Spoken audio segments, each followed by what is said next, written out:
Alright, you're going to flip your paper over so we can do the back example. I'm going to do it here on the table so I can write it out. I'm going to follow the same steps so they're on the back side of your notes. Okay, for example number 2. So I did copy down your quadratic formula. Remember that you're going to need to get this memorized. It is x equals. Remember, this will change depending on what your variable is in your quadratic equation though. So maybe you have a k or a t or whatever. X equals, and then it's negative b plus or minus the square root of b squared minus 4 times a times c, all divided by 2 times a. Where, remember, a, b, and c are your numbers from your quadratic equation given to you. So in number 2, we're going to find the zeros. Remember, finding the zeros means same thing as finding the solution, finding the roots, finding the x-intercepts. Okay. So we're given our problem 2t squared plus 5t minus 1 equals 3t minus t squared. Step number 1 on your paper says we need to convert to standard form. Remember, standard form you have to have equals 0. So if you look at both sides, we do not have equals 0. So we're going to move some stuff from one side to the other. It doesn't typically matter which side you move stuff to. I would recommend you move the side that has fewer terms to the other side. So I have 3 terms here, 2 terms here on the right side, so I'm going to move these over to the left. Okay, so I have a 3t, it is positive. You would move it by subtracting 3t. Come over to the other side. Always look first to see if you have like terms. If not, put it in the place it should go. I have a t right here is 5t, so I'm going to put minus 3t. That's going to get rid of those. And I also have a minus t squared. To get rid of subtraction, I'm going to add a t squared. And do it over here on the other side also. Look for like terms. I have a t squared, 2t squared here, so I can combine my plus t squared with my 2t squared. So now I'm just going to figure out what my equation should be. So I have 2t squared and another t squared gives me 3t squared. 5t minus 3t gives me 2t. Minus 1 doesn't have anything happen to it. Over here on the right, 3t and minus 3t are gone. Negative t squared and positive t squared are gone, equals 0. Now I'm in my standard form like I wanted. 3t squared plus 2t minus 1 equals 0. In that order, t squared, then t, then constant, all equals 0. So we converted to standard form. Number 1 is done. Move on to number 2. That says identify your a, b, and c. Remember, a has to be in front of the squared term, b is in front of your linear, and c is your constant. So in ours, a, the number in front of ours, so in front of t squared, the number would be 3.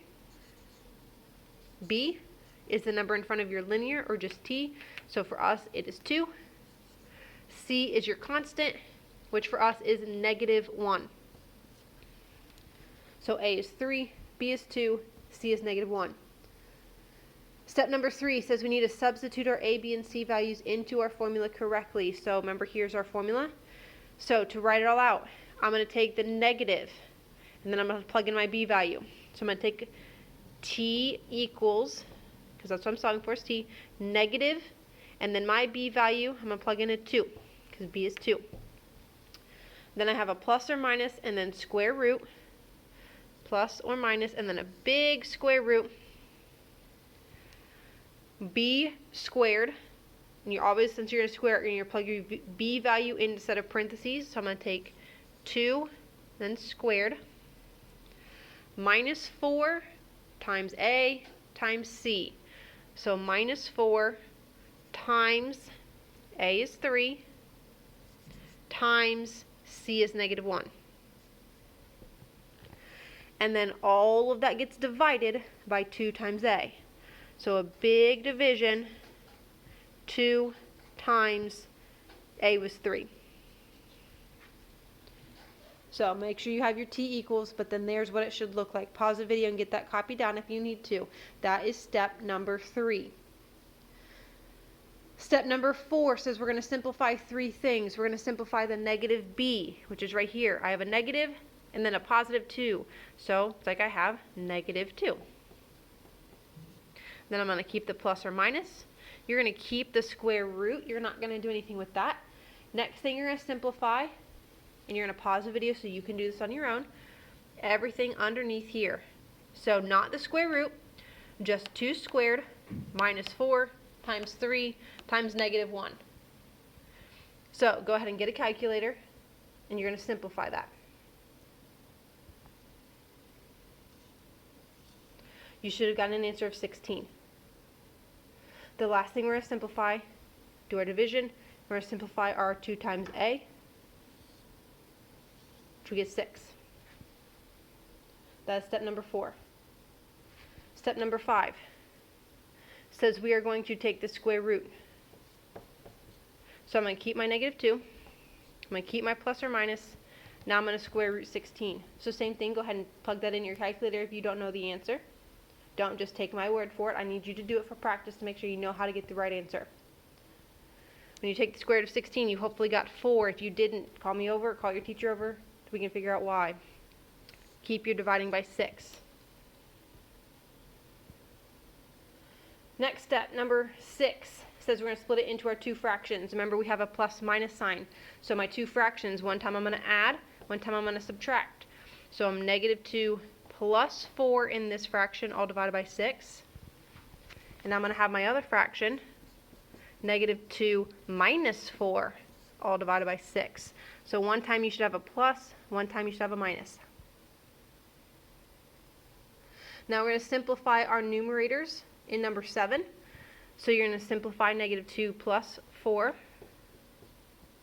Gives you 2 still over 6. And then negative 2 minus 4 gives you negative 6 over 6. Make sure you're actually getting these answers. Type them into Desmos, type them into your calculator, figure them out in your head.